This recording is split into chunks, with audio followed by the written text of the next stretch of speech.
નમસ્કાર, થર્ડ આઈ એક્સપ્રેસમાં તમારું સ્વાગત છે। મારી ચેનલને લાઈક, શેર અને સબસ્ક્રાઇબ કરશો।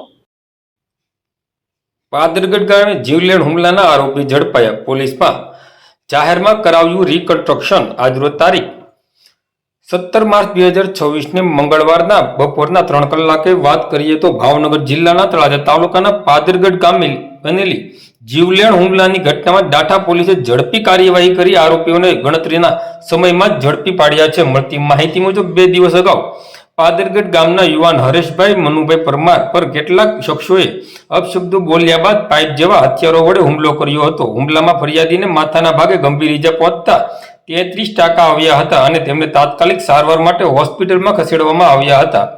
આ બનાવ અંગે ફરિયાદ નોંધાતા ડાઠા પોલીસ સ્ટેશનના પીઆઈ ચેતનકુમાર મકવાણાએ ડીવાયએસપીના માર્ગદર્શન હેઠળ તાત્કાલિક તપાસ હાથ ધરી હતી અને સમગ્ર સ્ટાફને સક્રિય કરી આરોપીઓને ઝડપી પાડવામાં આવ્યા હતા। ઝડપાયેલા આરોપીઓમાં રાજુ ઉર્ફે સલીમ કામળિયા, રઘુભાઈ ગીગાભાઈ ભમ્મર, દાદુ કાદુભાઈ કામળિયા અને ભીમાભાઈ હમીરભાઈ કામળિયા સહિતના શખ્સોનો સમાવેશ થાય છે।